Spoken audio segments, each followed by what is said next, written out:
Bedtime Stories from Sleep With Me is brought to you by Progressive Insurance. You chose to hit play on this podcast today. Smart choice. Make another smart choice with Auto Quote Explorer to compare rates from multiple car insurance companies all at once. Try it at progressive.com. Progressive Casualty Insurance Company and Affiliates. Not available in all states or situations. Prices vary based on how you buy.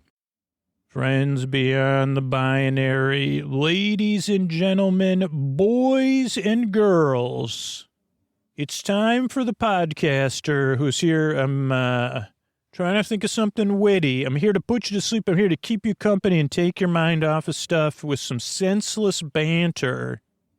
Not witty banter. Oh, boy. I don't know if it's witless banter. Clueless banter, probably. Clueless banter.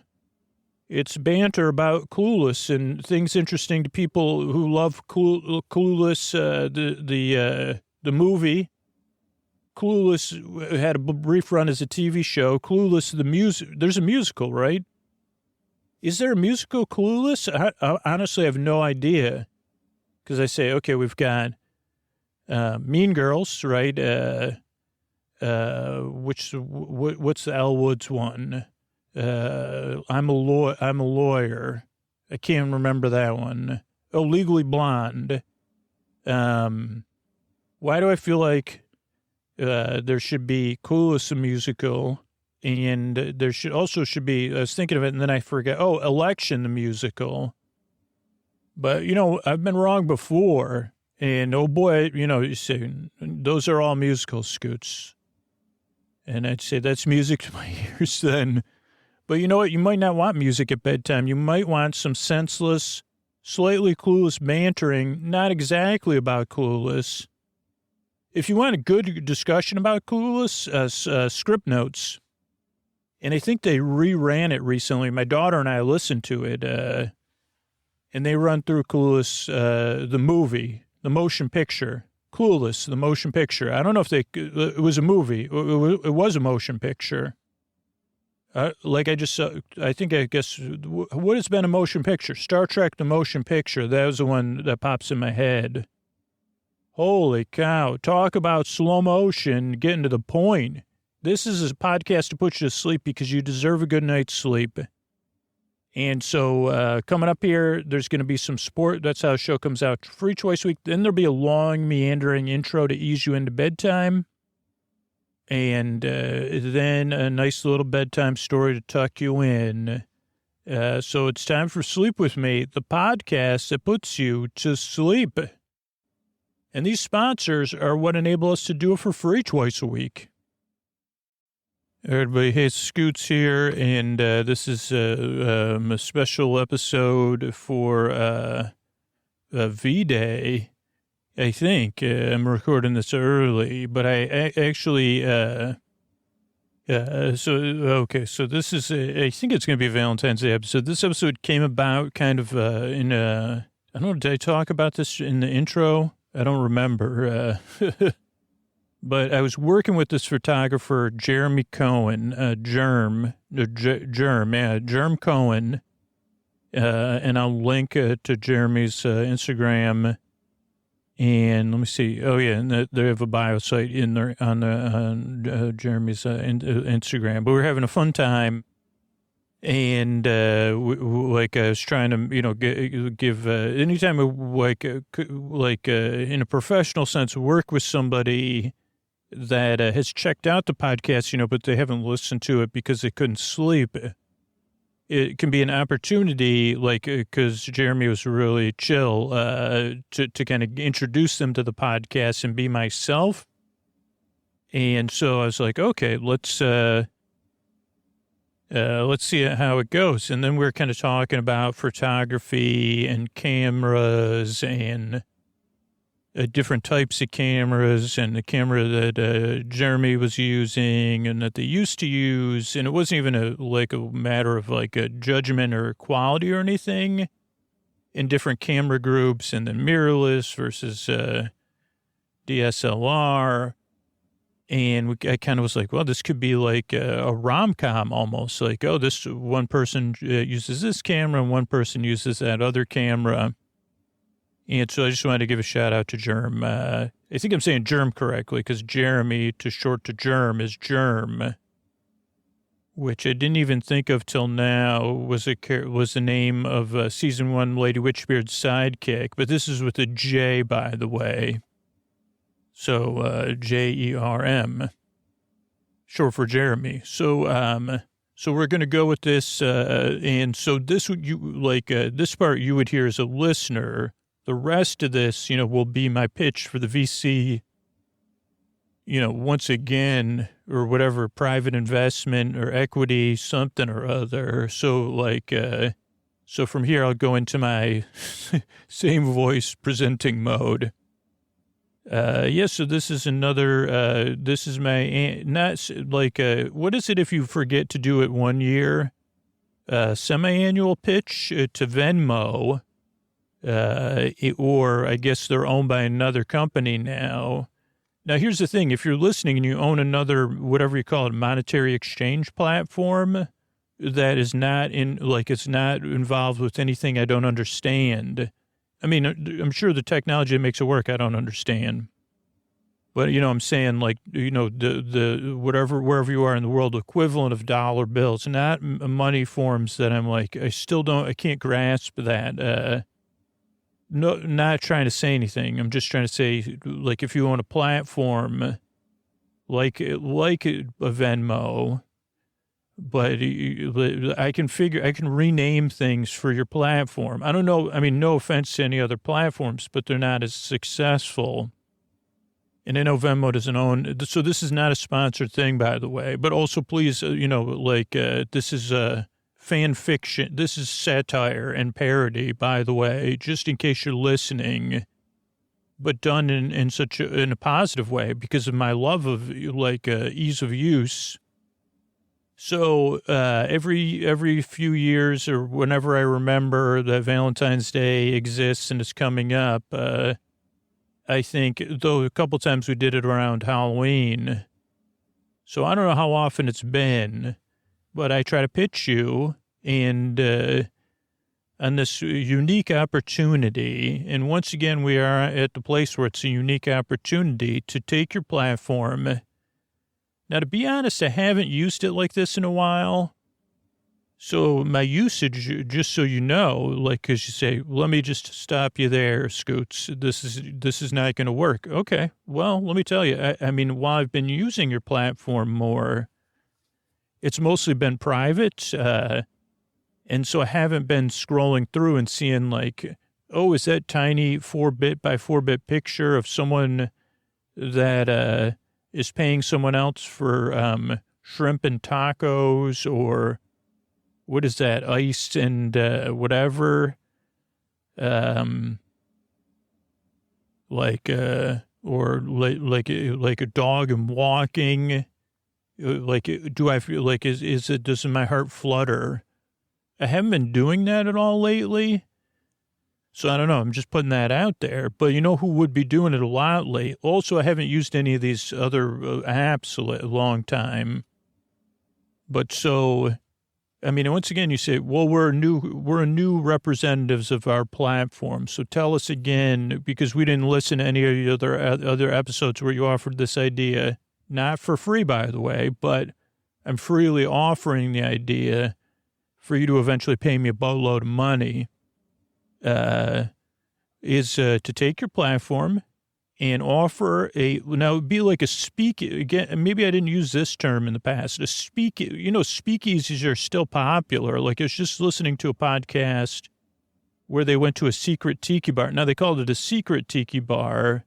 Not that I listened to, it was not a tiki bar podcast, but, and actually one of the people that went to the tiki bar didn't drink like me. I mean, not I don't know. They didn't drink. I don't know if they didn't drink like me, because there's a lot of normal people that don't drink. But and they said it was hidden behind a storefront, and but you could offer. So you have your platform, right? You already have all the people using it, and this is an opt-in secret feature, exclusive, you could say, even a speakeasy level, called Datemoi.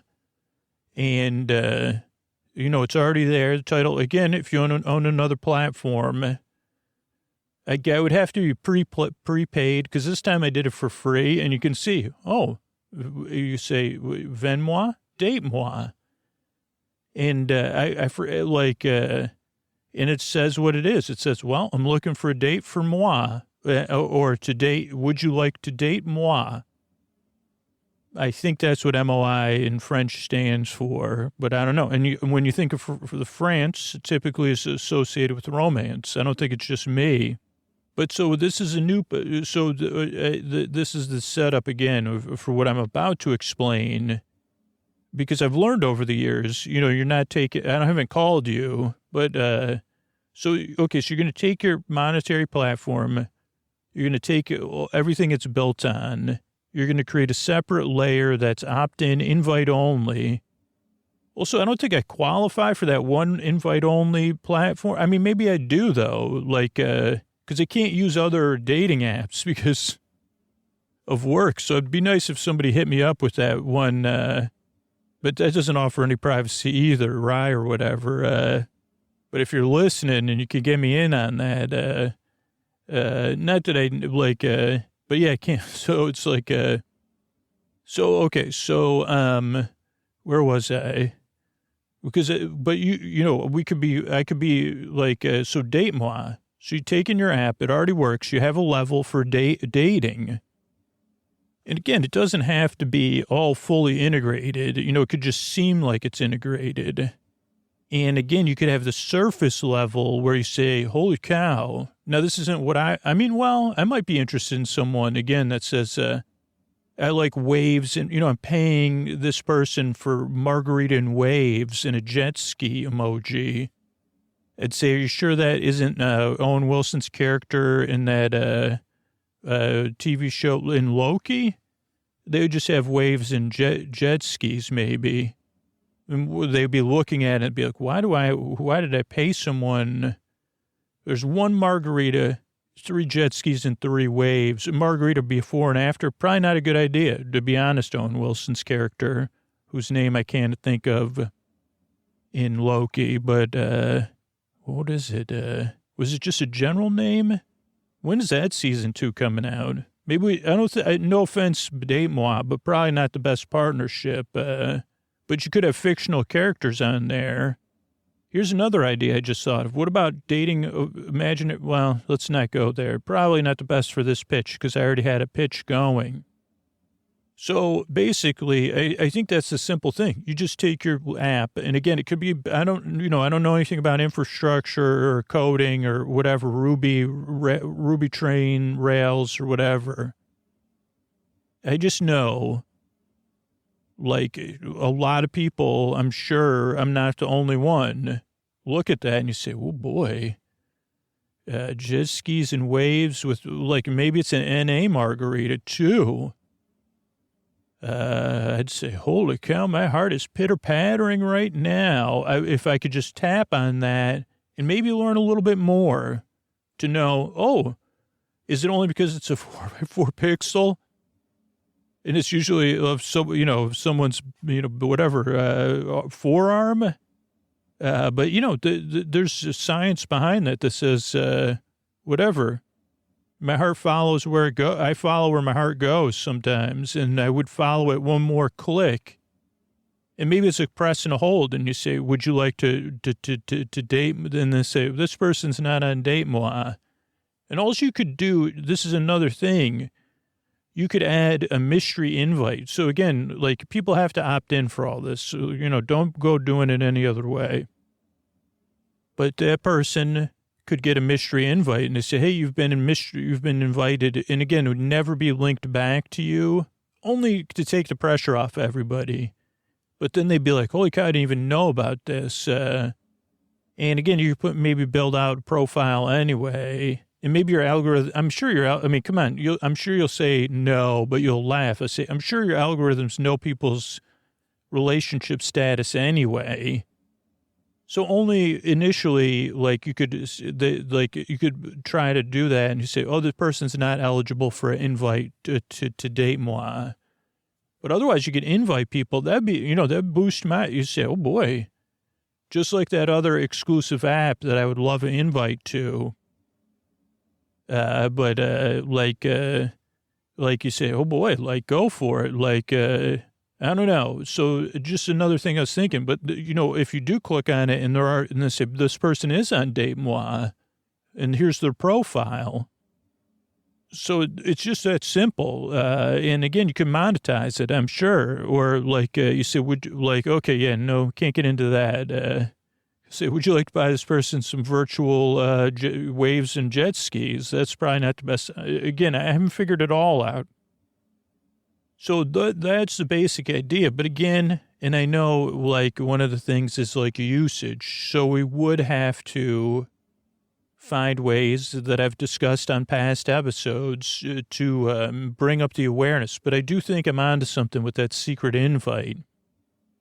And again, as soon as you say something's exclusive, as long as you say it enough times and get some people on there, then, there's a chance somebody that I would want to use it at least.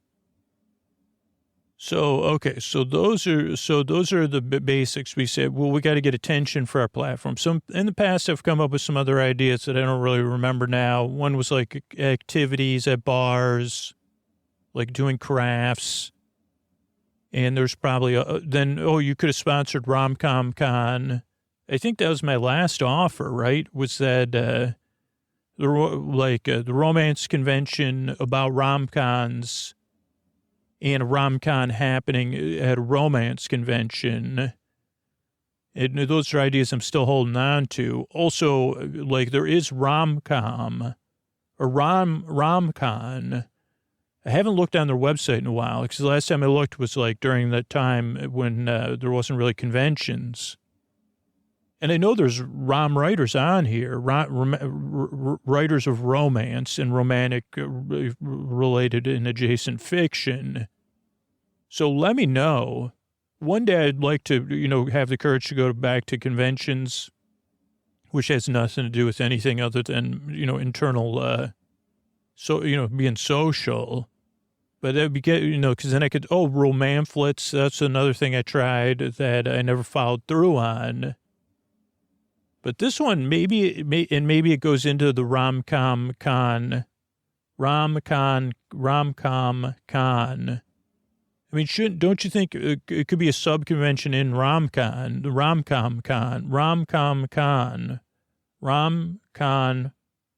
Romcomcon. You see, what's that? Well, there's a convention called Romcon, and within it is a sub-convention, Romcon, which is a romantic comedy convention. So it's Romcon. And you say, you lost me at, and I say, aren't you supposed to say you had me at Romcom, whatever you tried to say? No, you didn't have me. You lost me at that. Oh, well, that's not a good start I guess that is a good start for a rom-com. And that brings me to this story, which is a famous story yet untold or heard about, and I wish I'd seen any of these films, but it's about two photographers, both hired to take photos at a a convention, and one was shooting with a camera, and they were a member of a group called the A7s.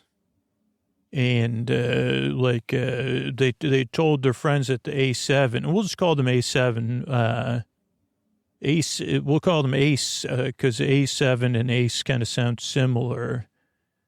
And Ace had been a member of A7s for a while. They had been a member of another camera group.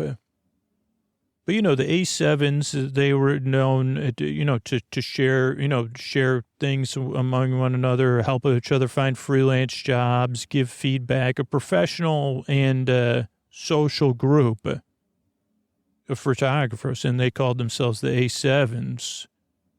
And they had a secret, by the way, this is imaginary, but you say, to identify yourself, you say, hey, and they say, hey, A7, that's the code. Like, or you knock and they say, hey, and you say, hey, A7.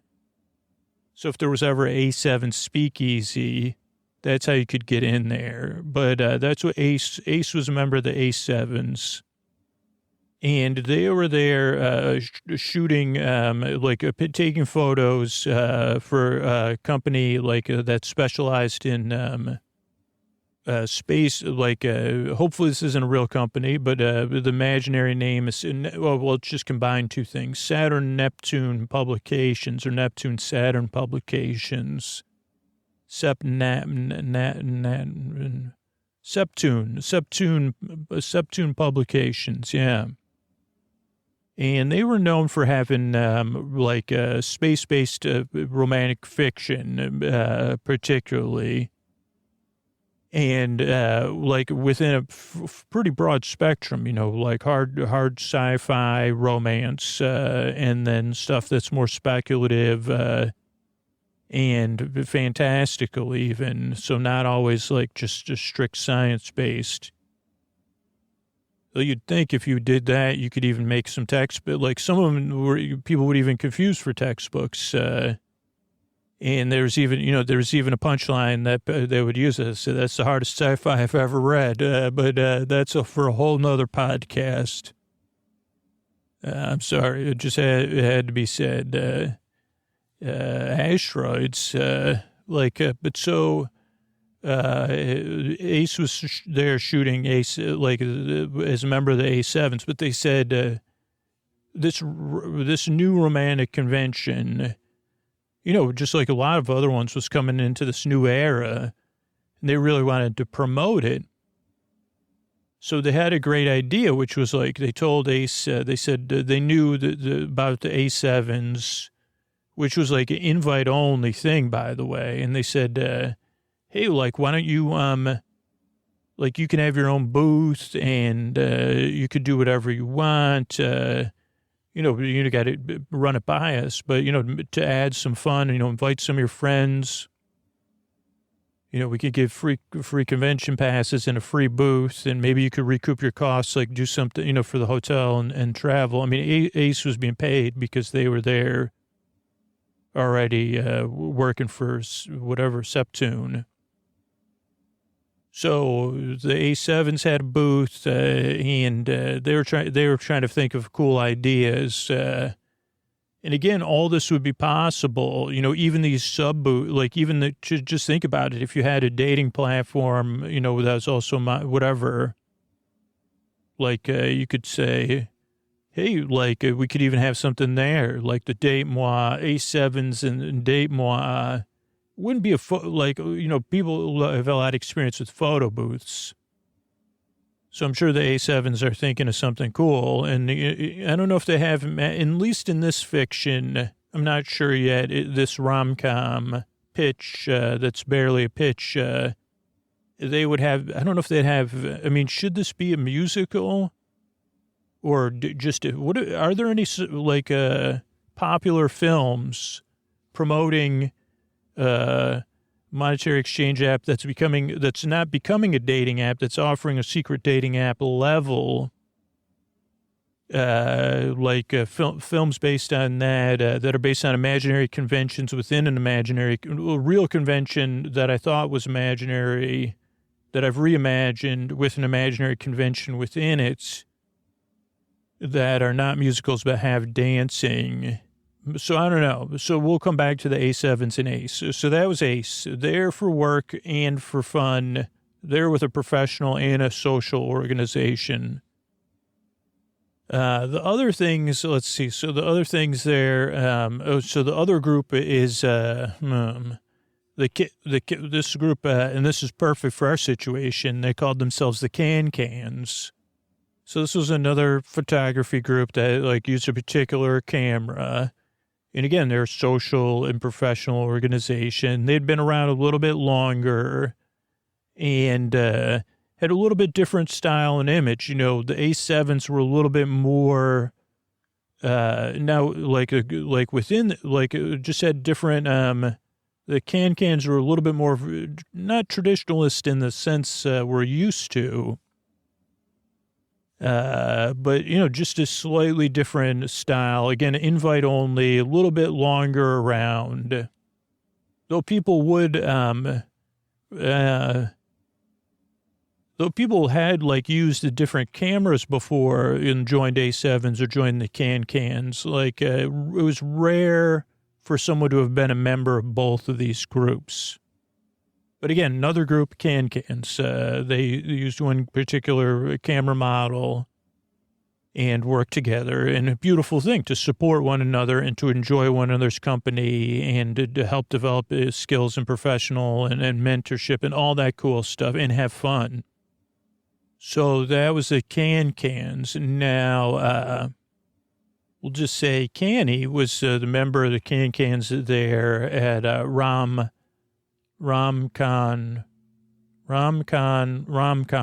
It would be Romcomcon, but Canny was there to also take photography or to take pictures. And was there taking pictures for a historical, it's historical fiction, so there's all kinds of historical fiction, and there's historical romantic fiction. And not that different than space-based or sci-fi, again, different levels of that. And this company that Canny was working for was called Historically Love. It's one long thing. There's no Y in there, though. So that's who Canny was working for. Sorry, you may not have heard it, but I was slightly interrupted by remembering to that maybe the cans or the A7s may have contacted me and said that none of them exist. By the way, there is no there is no organizations like this. This is totally imaginary or friend, groups. They're not, or they just if there were, they're not exclusive in the way they're positive. If they were in my imagination, other than in this story, they're there for totally positive support. And speaking of positivity, the cans, they also got a booth, right? And they were a little bit more prepared, I guess. I don't know if someone had been to a convention, but they partnered with a couple of imprints and publishers that specialized in themes around magic, performance magic that's performed. So they had a booth where the authors could come and talk about their works. The representatives from the publishers could come. Fans could come. And they had some different ways set up of the power of magic, magical photography. So where they're explaining, I didn't pay attention to this part, but at different things, they had different setups where they could show old film techniques you could use to create something seemingly magical, and digital techniques you could use, but all practical ones. Even the digital ones were mostly practical techniques. And ones, now particularly the digital ones, what was cool is that people could then do them at home, like making yourself stand next to yourself in two different outfits or whatever. But without using an app, but not using an app to do that for you. But also because a lot of the imprints and publishers, there was also a lot of close-up magic and magicians there to perform that had either been hired or were just fans. So there was also a lot of photography. So there was a lot of positive hubbub. Because also people tend to, when you have a top hat and a tuxedo, not that every magician does, that's popular. And then also sometimes people we're even doing like Houdini-esque tricks. And that's another area that also has a lot of fanfic. So it's just cool. I don't know, like a vibrant scene within a scene within a scene, man. And this is where the first connection was made because Ace had taken a break from the booth and wasn't doing any work. And there's a pretty big floor. Like, not the biggest convention you've been to, but not the smallest one. And, like, you got to pay, you know, when you're at one of these conventions, if you're like me, you got, like, you're better off getting outside of your comfort zone, right? And Ace was like similar, just kind of strolling and not paying attention. But then, you know, there's the ends of the rows and then there's the ends of the convention floor. I think those are like the corners are the most popular spots. But even at the end, that's where the bigger booths are. And Ace said just having to stop and see like 2 rows down, like a magician performing, but also like some old school cool equipment, but like behind them. And like there was just hubbub, so Ace wasn't fully paying attention. And there was a magician, and they asked for help from the audience. It wasn't a plant, and they're having to get canny as they're like they said, I need some help with this next trick or this next thing. I don't think they say trick. Maybe they do. They probably shouldn't because they said, so you're going to trick me. And that's what Canny said to the magician. They said, no, but it was it was actually, the magician was so good. This was part of their bit in case they could improvise. And there was just something about it where at first it was like Ace's feet were moving, even though Ace didn't realize it, because at first it was just the body language. Ace wasn't close enough to pick up on the banter. The improvised banter, because then it was going back and forth. It's like, no, I'm not going to trick you. I'm not trick the. No, I'm not going to trick the audience or you. I'm going to present it like that's my favorite thing when the magician, you know, really helps build tension. The magician's kind of I don't know, you know, kind of playing along and letting Canny, you know, play it out. And it's also. You know, when the heart goes pitter-patter, these are the kind of tensions that are similar. That's what, I don't know. And that's what drew Ace closer and closer.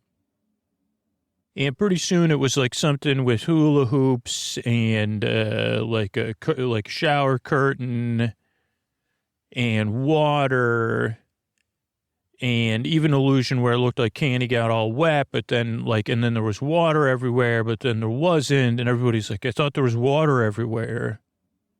And like it revealed just one of those fake shit, you know, somebody that's like, there's a popular Halloween costume once upon a time that I think you could design where it's like you're in the shower and part of it is like you use, tinsel icicles, silver tinsel fake icicles that looks like fake water. Doesn't actually look like fake water at all. I mean, it just simulates, but so that's like the final reveal. So there was anyway, and Ace clapped and actually made eye contact with Canny and then went into wandered into the booth, not knowing. So under multiple levels of illusion, including the illusions of the heart, also maybe the title of a book. And the second one was Illusions of the Heart. And then the behind the scenes book, Alluding to the Hearts. And then also the attempted musical book, A Lute from the Heart. All of those, you know, Gingerbread Press, you know, I'm trying to think of any Knocks After Dark books, but A Lute of the Heart was my favorite one that I didn't write. And, so anyway, so Ace wandered in, had made eye contact with Candy, But Ace still didn't know. Ace was being guided by biomechanical forces, we'll just say, within. And Ace started looking at the old equipment. There was even this beautiful old tripod, wooden, like that kind of shiny, well-worn wood, not just polished, but, sanded down by time and hand oil, well-use, probably kept up, and Ace was actually touching the tripod, totally like looking at the grain. An old style camera was on top of it with one of those thingamajigs. And Ace was caught up in it, and Canny was actually supposed to be working the booth. That's why, anyway, it kind of came up behind Ace and was watching him. It was watching them totally be caught up in the illusion, or not the illusion, but they're caught up in something with this wood. And Canny said, please keep your hands off the tripod. And Ace went, whoa. Oh, sorry. Just a beautiful, beautiful tripod here. And Candy said, yeah, it's part of our booth. Welcome. And Ace said, thanks. He said, it's very romantic in here. Very romantic tripod. And it was one of those ones that, it fell flat, but in a way Candy could appreciate. And Candy even said he never associated tripods with romance, you sicko. And Ace said, no, and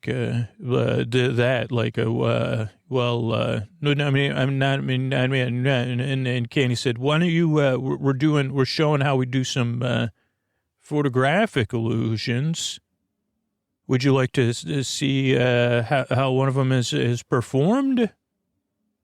And Ace said, oh, wow, yeah, again, not yet. The tension had not been established other than this already existing hubba tension. And Candy said, okay, why don't you start, you'll take my picture. I'm going to stand over here and take my picture with this camera on the very hot tripod that you're all over. And Ace went towards the camera and then realized that it was a can camera, even though it was old, like a vintage camera. And Ace was again, really into the A7s. And Ace said, oh no, I don't shoot with can. I don't shoot with cans. And there could have been other jokes, but again, in this particular version, that had a different meaning. Not like can dancers. And, but Canny knew exactly, kind of didn't know exactly what it meant, but knew exactly what it meant to Canny. And said, oh, you a photographer? And they said, yeah, I'm a photographer. I'm here working. And Candy said, so am I. And they had a brief thing where they were talking about the clients they were working for. And, they got kind of caught up in that conversation and some shared, things of trying to establish, billing and all that, just basic stuff. And then, he said, wait a second, is this, and then Ace kind of recognized a couple people and said, wait a second, is this is this is this a can booth? I got to get out of here. And in some sense, I think that really what was happening with Ace was that, the feelings, the things were going so well with Canny, that added something where Ace didn't even think anymore and just bolted out of there. Went back to the A7s to see if Ace was seen at the can booth, and Ace was, because they said, oh, there he is. And they said, sorry, you're now, they were giving Ace a hard time. They said, oh, boy. No. Leaking our secrets over there, huh? What are you, a Magic fan? And Ace said, I am a Magic fan. And they said, well, make yourself disappear, man. You can't, I thought you were one of us. And they said, well, I didn't know, like, and they said, we know what you were paying attention to. It wasn't the magician, or the illusion. And they said, yeah, I know. Like, well, at first I was like, wow, they're doing magic there. And then I found myself in the booth. It was not, and they said, we're just kidding you, Ace.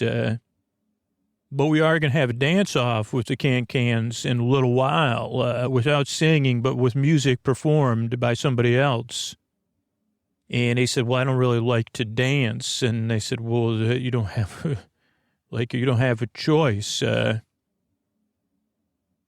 he said, well, what dance are we doing? And they said, well, we've got to get dressed too. So we're closing the booth. And they put a curtain across the front of the booth, so they'd have privacy. And they were dressing up as, like from the movie, but also the streaming show, but also the pinball game, and originally a TV show, right? Like, they were dressing as, they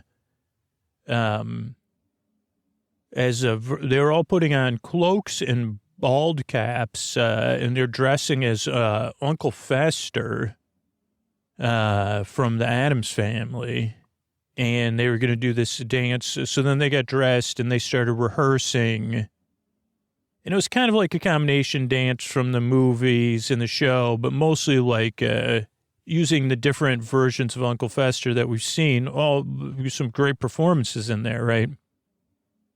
I mean, particularly in the last 20 years, some phenomenal performances. And also there was a musical, which I haven't seen, but people have seen it. And I guess it probably, I mean, Andrew Lippa does make a lot of danceable songs. So I think they probably picked out an Andrew Lippa song from the musical to dance to. Because when I listen to Big Fish or Addams Family, I find myself dancing, even if it's just in my seat. So they were getting ready for their dance off. Now, meanwhile, already at the dance floor. Now, this isn't the only thing.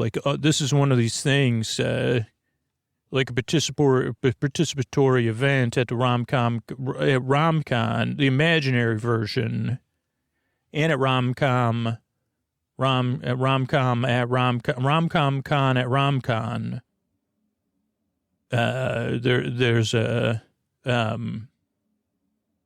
there's just dance offs. It's another thing. So you sometimes you say, well, we publish pirate fiction and you publish pirate fiction. Let's have a dance off. Or you publish pirate fiction and we publish whatever fish fiction. We'll have a dance off. It's all for fun. And it's mostly just, it doesn't even have to be that rehearsed. You don't have to show up, but a lot of people like to dress up. And this is towards the end of the day when the people, people that do imbibe start imbibing. People like that, just chill, naturally do that. But the day was winding down, and this is just socialized. It's one of the few conventions that mostly stays on the convention floor. Again, a brilliant thing they learned was that if we already have this rented out, and why move it to have the after party here, and let's just keep it here. Then afterwards, and I've just found that successful. If you go off site, a lot of times it kills the momentum or splits everybody up.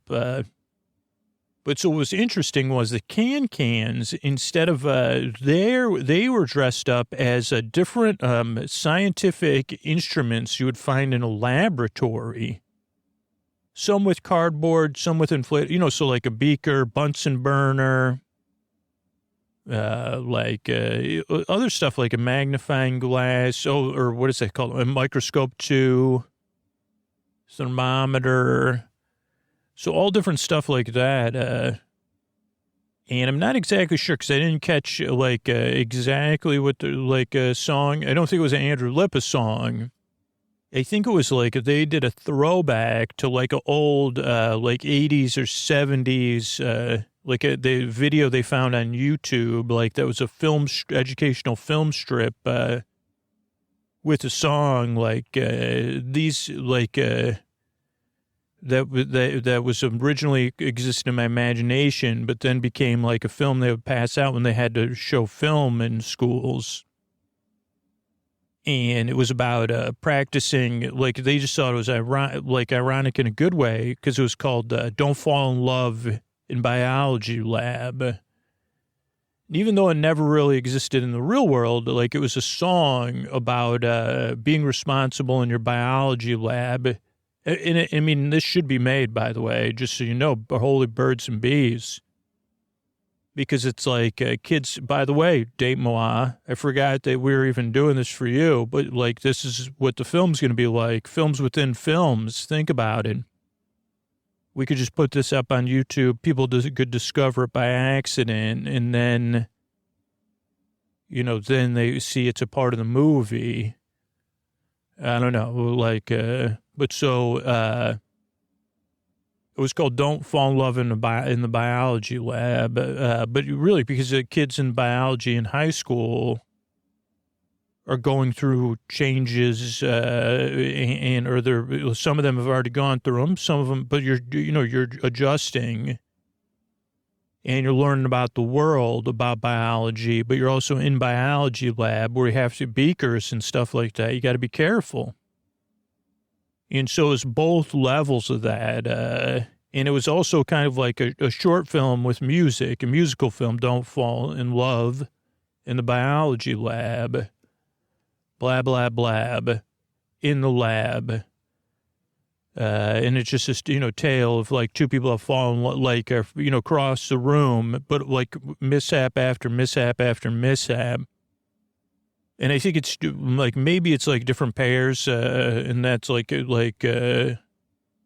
that like it was very comedic, and no one knew, even though it only exists in my mind, like, was this on purpose that it was so strangely comedic or not?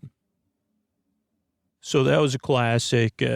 So that's why they were dressed up as biology lab instruments or whatever you want to call them, accessory to a biology lab.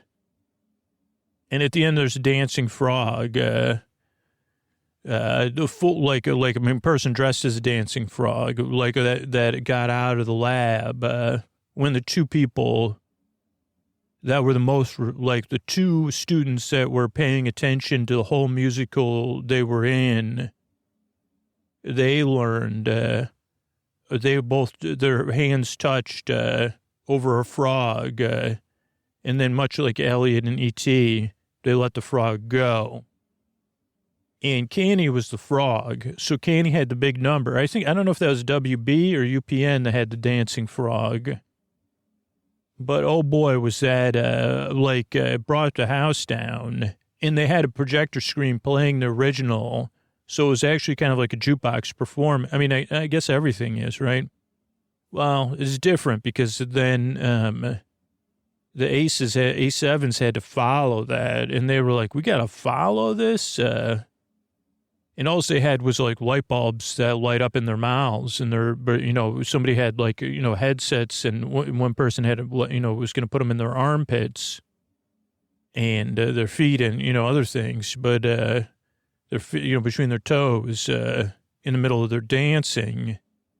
So they kind of felt down about it and a little bit irritated, like, because they said, wow, we just got upstaged by something that only exists in the imagination of a sleep podcaster. Couldn't he have done something better for us? And now they didn't have to worry, because every once in a while during the dance-offs, even in the middle of a song, you have to be prepared and on your feet. And so there's times like where the dance-offs randomly, interrupted by the AV crew, and you have to be able to improvise for it.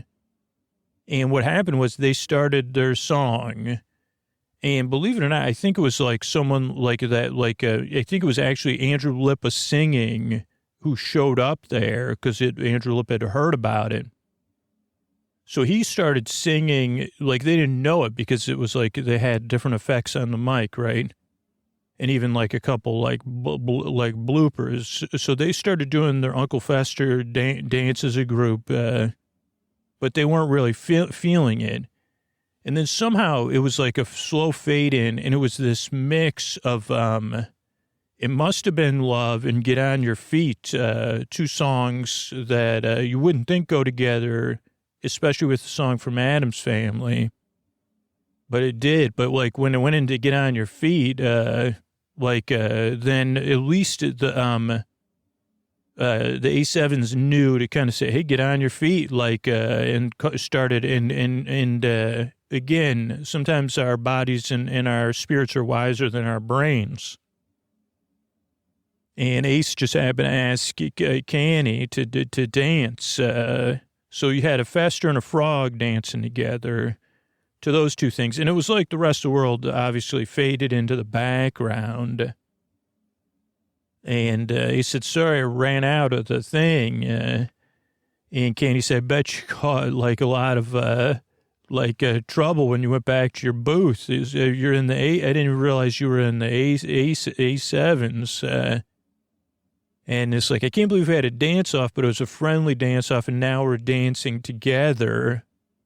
And Candy said, yeah, it's like we're missing most of the main areas of development of a Romcon. We just like had the beginning and the end. That's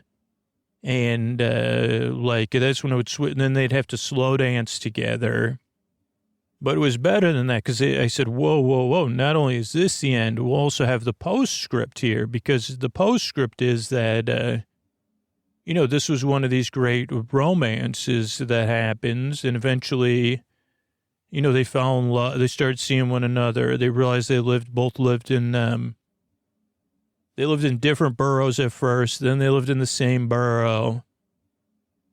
They both moved to the Boogie Down Bronx, and